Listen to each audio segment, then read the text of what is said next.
We're a couple of dinks in our mid-30s. With 2 Yorkies and a severe case of the travel bug. Join us on this 12-leg journey as we explore this beautiful country. We'll be posting videos every Monday, so be sure to like and subscribe to join us on this journey. Hello everyone, welcome back to our channel. Now we get to do the fun part of putting on our sticker. Yay! Louisiana! Uh-oh. Shrimp, Mardi Gras, music, all kinds of goodies. State number 9.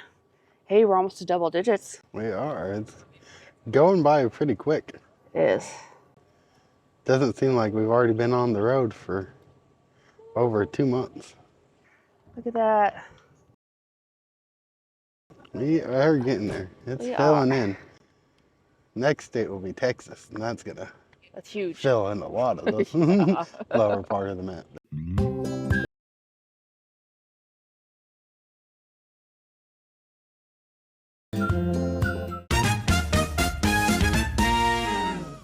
Oh, I love it. We got an alligator doorknob here at the Louisiana Welcome Center.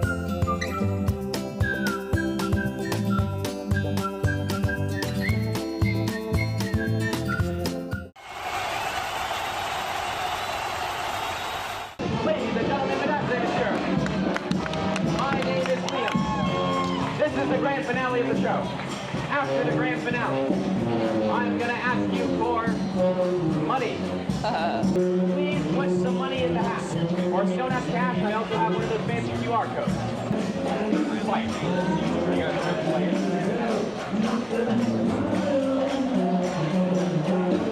Now adding in the profit. Good idea, though. Next year. This trick has taken me 3 years to learn. It is indeed dangerous and very difficult. I'm going to shut up now because this is the hardest part. Thank you, man, for my life.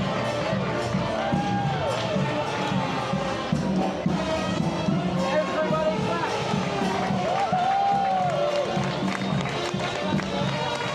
Okay, Chicks, are you ready?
Well, we're here at Cafe Du Monde in Nolens, Louisiana.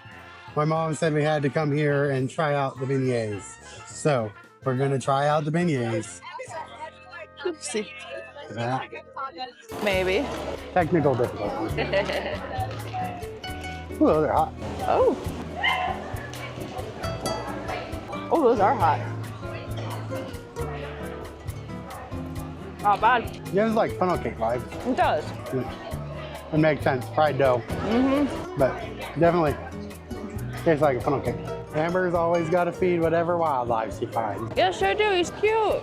Wait in line for 45 minutes for beignets, and Pigeon.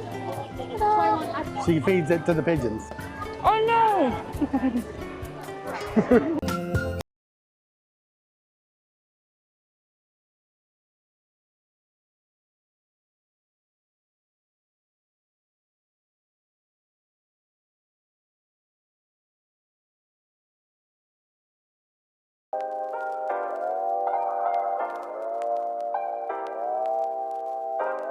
Section A, Legacy of the DeFillo Family and Museum History. The building that houses the Pharmacy Museum was constructed in 1823 for Louis DeFillo Jr., the first licensed pharmacist in the United States. In 1804, Louisiana became the first state to require licensing for medical practitioners, including pharmacists, physicians, surgeons, and midwives. The building, a Creole townhouse, served as the apothecary and residence of the DeFillo family until 1855. The building changed hands several times and was later abandoned because of hurricane damage around the turn of the 20th century. The museum opened in 1950 with a collection curated mainly from local apothecaries by Loyola University's College of Pharmacy. On display in the DeFillo family exhibit case are artifacts that were excavated in a privy dig, conducted in the left rear corner of the courtyard in 1986. Section B, Methods of Administration. This case exhibits the various ways in which drugs were administered in the 19th century. Unlike most pharmacists today, 19th century practitioners could compound medications from scratch, using plant, mineral, animal, and insect ingredients. Section C, Opium. One of the most prescribed drugs in the 19th century, opium was widely used as a painkiller, surgical anesthetic, sedative, and anti-diarrheal. Understanding of drug addiction was in its infancy during the second half of the 19th century, and opium products, including laudanum, morphine, and heroin, were available over the counter until 1914.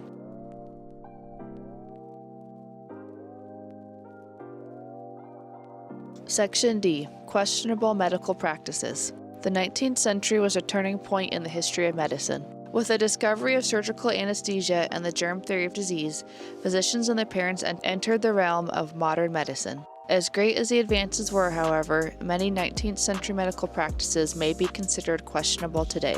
Patients were subjected to the use of leeches and lancets and the practice of bloodletting to cleanse the body of poisoned or excess blood. Leeches would be purchased at the pharmacy and taken to the physician or barber for application. Today, leeches are used in surgical reattachments and skin grafts to remove congested blood and stimulate circulation. Section E, Surgical Instruments. This exhibit features surgical and diagnostic instruments, some dating to the time of the Civil War.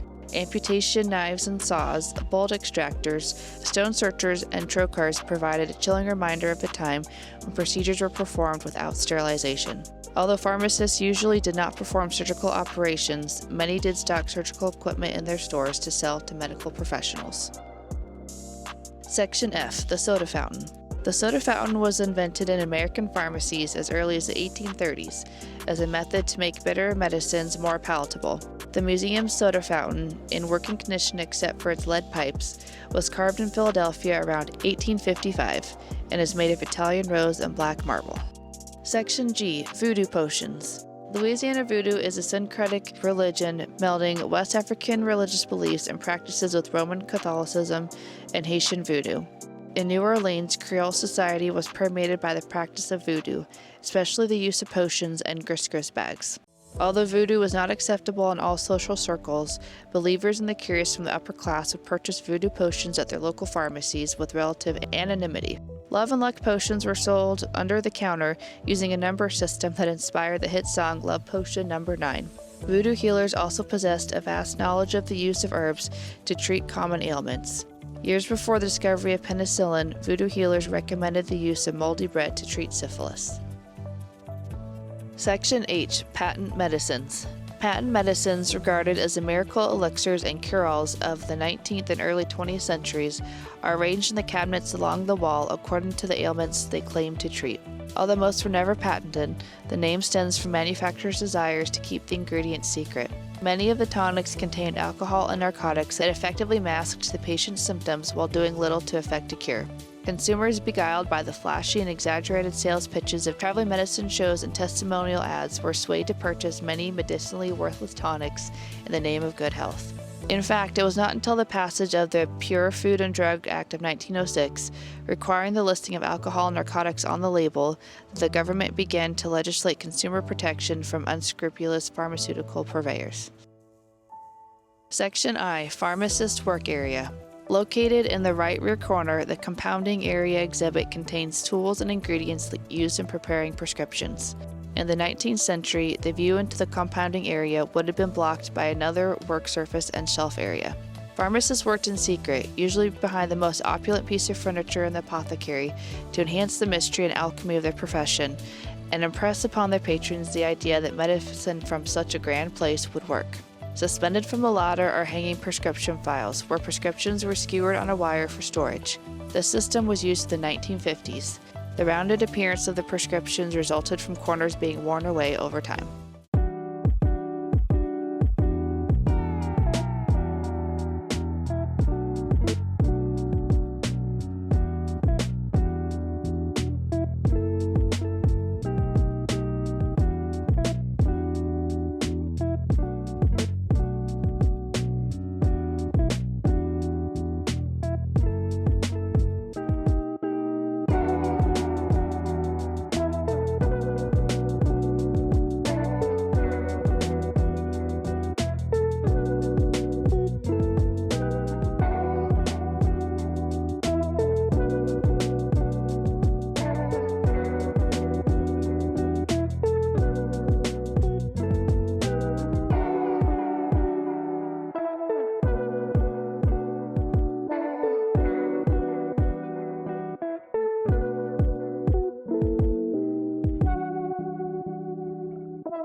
Dr. J. William Rosenthal Spectacles Collection. This extensive collection of eyeglasses and ophthalmic instruments includes items from the United States, Europe, Japan, and China. It chronicles the development of vision care from 1750 to the 1950s. The collection has been on permanent display since it was donated in 1988 by Dr. William Rosenthal, a local ophthalmologist, author, and ophthalmic consultant for the Smithsonian. Historic Midwifery and Obstetrics. This exhibit examines the practice of midwifery in Louisiana from the colonial era through the 20th century, when home-based births attended by midwives were largely replaced by births in hospital attended by obstetricians. Highlighted are the stories of the 18th century French midwives Catherine Meulles and Marie Grisot, and 19th century plantation midwife and free woman of color Amy Potens.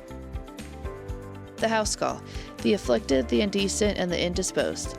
Upon the transfer of the building from DeFilo Jr. to Dr. James Dupas in 1855, the second-floor living quarters were converted into a doctor's office. Dr. Dupas practiced medicine upstairs and continued to operate the pharmacy on the ground floor until his death in 1870. This exhibit explores the role of the physician during the 19th century and pays tribute to the building's legacy as a place of both medical and pharmaceutical significance. The exhibit is arranged to represent a sick room. 19th century physicians often traveled to treat the infirms in their homes.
In 1845, Louisiana lawmakers approved a new state constitution requiring them to select a location for a new state capital not less than 60 miles from the city of New Orleans.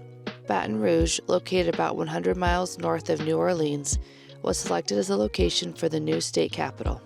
Baton Rouge officials began searching for land to build the new Capitol building on. Judge Thomas Gibbs Morgan offered his land that sat on a high spot of a natural levee.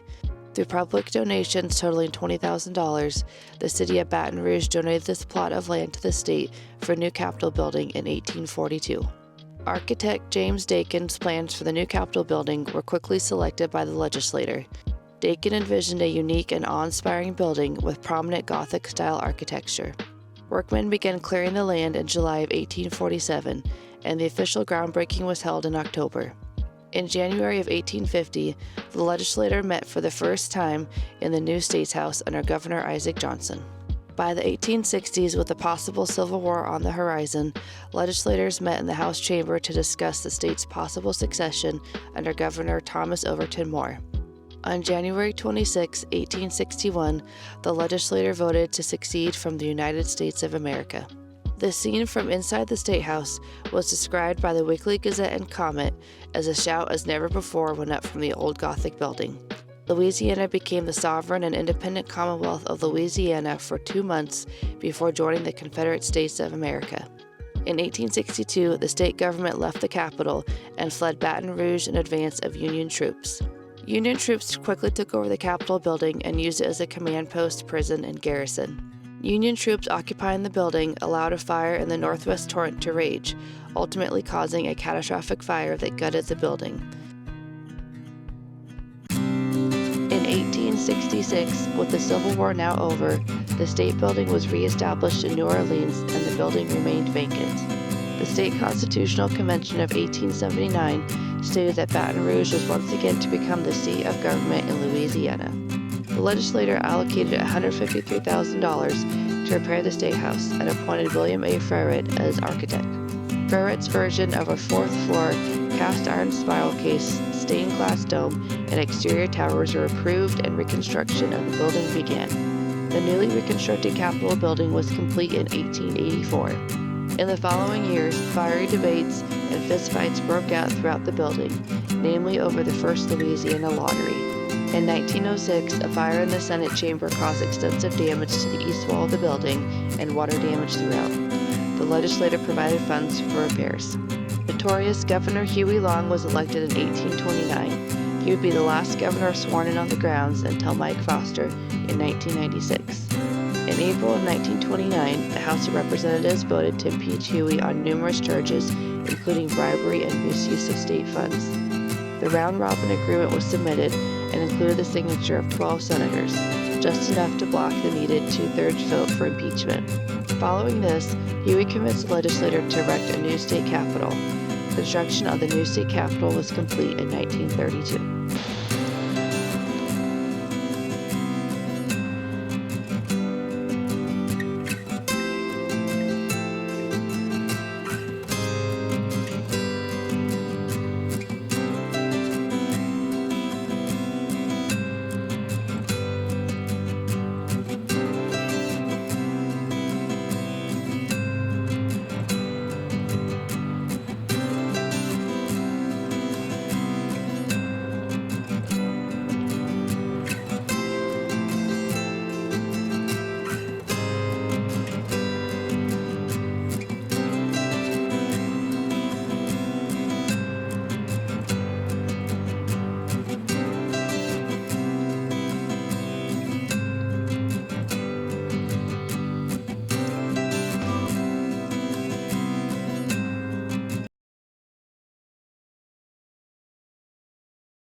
Cemeteries here, at least in southern Louisiana, are pretty interesting. I was a little disappointed we didn't go to the city park one in Nolens, but it was $22 a person to go visit. And luckily we found this one that is not. This one is free. 44 was too much. But I've never seen above ground graves like this. Yeah, it's really cool. Yeah. Although I bet that adds to the price of burying your loved ones significantly. And it might.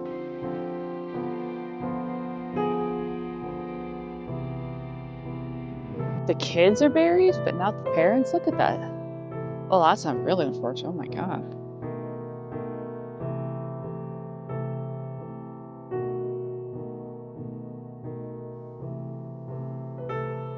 Look at those. Those are buried in the ground. Oh, interesting. They're all really close together. There's not even enough room for it. Is this like cremation burial sites? This is where Grandpa's buried. This is what it looks like. Pretty similar. So these must be cremation. All really close together. So that would make sense.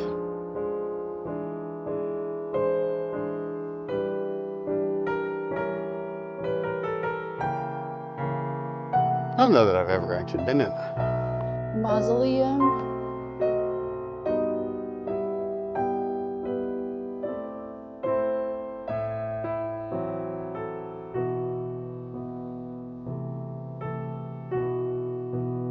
There's a fair few empty spaces here.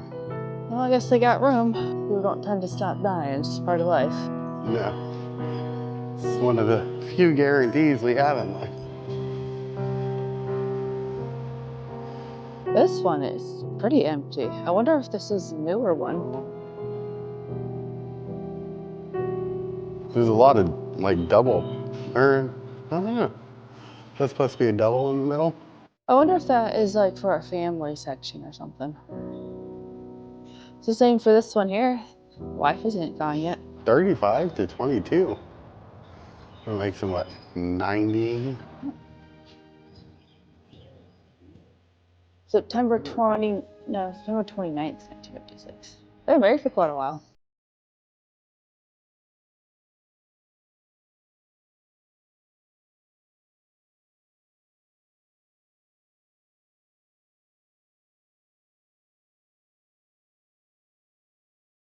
Mansion is located on a live oak-lined boulevard in downtown Baton Rouge, just 4 blocks from the Mississippi River.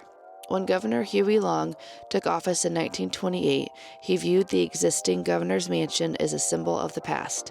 He aspired to be president of the United States of America, which resulted in Huey tearing down the original governor's mansion in February of 1929 without congressional approval. During the night, Huey enlisted the assistance of local convicted criminals to level the governor's mansion. The very next day, the plans and specifications for the new mansion were approved. This event is one of many incidents that led to the unsuccessful impeachment proceedings against Huey in 1930. The old governor's mansion served as a residence to 9 governors from 1930 to 1963 until the current Louisiana governor's mansion was built just east of the Louisiana State Capitol building. Yes, the old Capitol building had an amazing staircase too. Oh, there's stairs here. The East Room was used as a formal living area and reception room for dignitaries. It features 3 original crystal chandeliers from when the home was originally built in 1930. The rose marble fireplace is original to the mansion.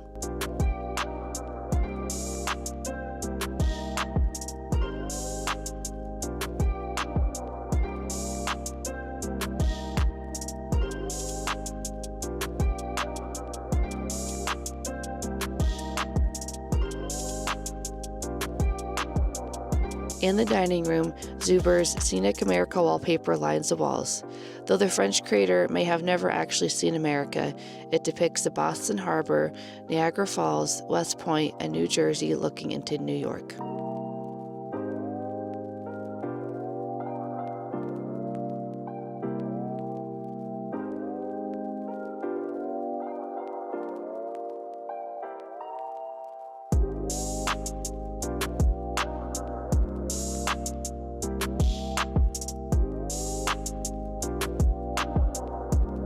I don't think they use it. Okay.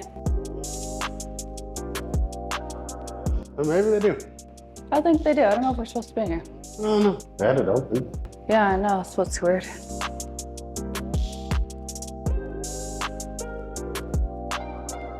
What's down here?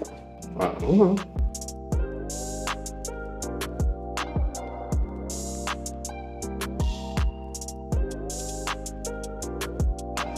stairs are bowing in. That's why we got a video of you going up. That's rude.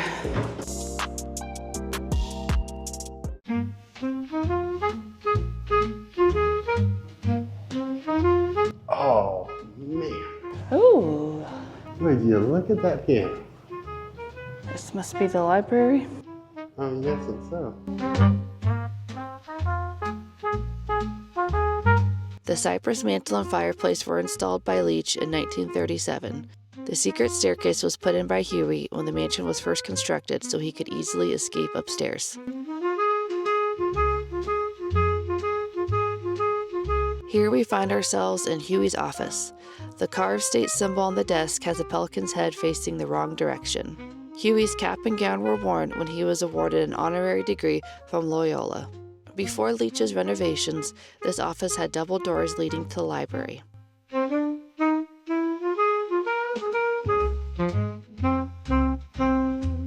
The family dining room contains pictures of families of the governors enjoying their meals. The rose garden door was formerly French doors that looked out onto the garden. The foyer contains an ornate mahogany bench that was bought for the mansion by Mrs. Alvina Davis in 1944. The staircase is constructed of Alabama white marble.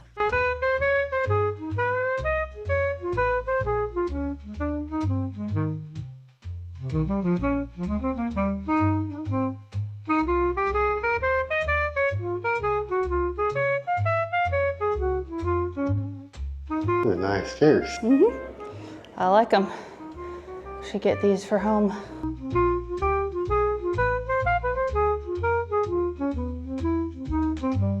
I really like all the built-ins they have.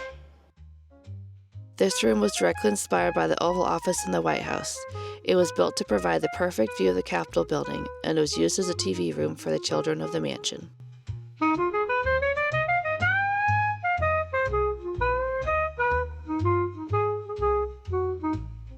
The furniture in this room is original to Huey's time at the mansion. Huey's bathroom is the only one without a tub. He believed any man who had enough time to soak had too much time on his hands. Oh, look at the colors in the back. Oh!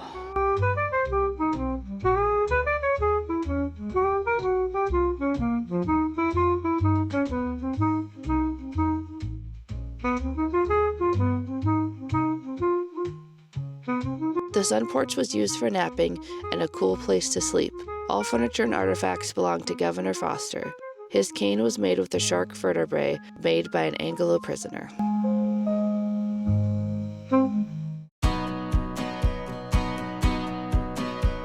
Oh, double beds.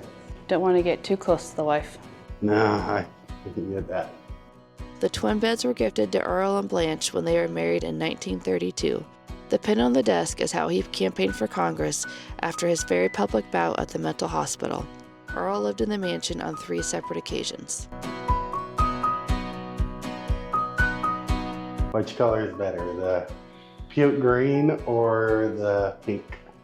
I don't know. They're both so horrible.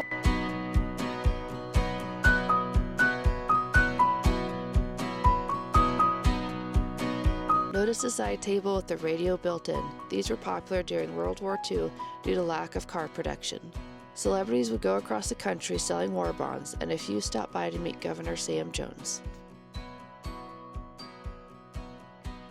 The solarium was originally an open terrace and closed in by Leach in 1937.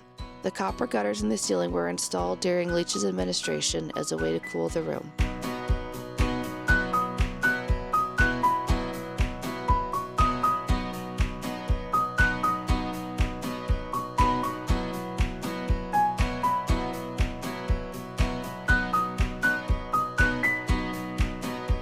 Oh, now this is a nice bed. Oh, that is a fancy bed.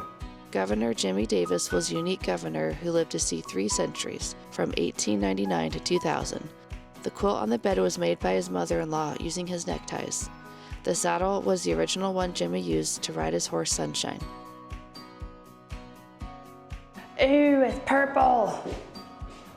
Way too much purple. Oh my.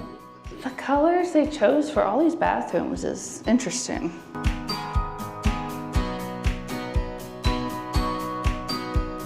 In 1926, at the age of 23, Governor Robert Lennon became the youngest mayor in the United States. The furniture in the room was original to Kennan's Minden, Louisiana home. The small table and chair were from Governor Kennan's grandfather's house and date back to 1905.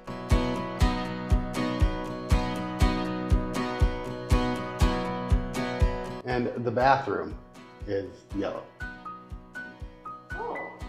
But this yellow is definitely a little better than old Hinto. Oh. With a butterfly. The bridal suite contains a grand mirror that was salvaged from the Afton Villa plantation, which burned down in 1936. Today, this room is used for brides. Turquoise that. Ooh, and bathtub. Well, I mean, for bridal suite, you gotta have the one. Whenever I got married in Dallas, there was a full-size shower in there. It was a nice shower, but no one used it.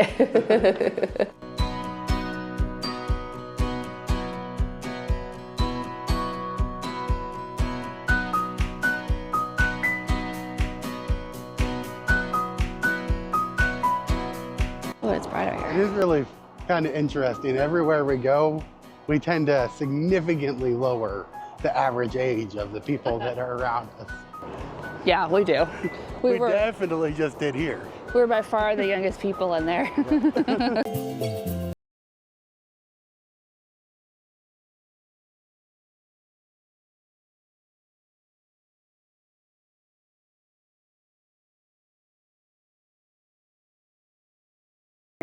It is better to stumble and trip through your own unbeaten path than to wake up one day old and gray, having never ventured from the sidewalk.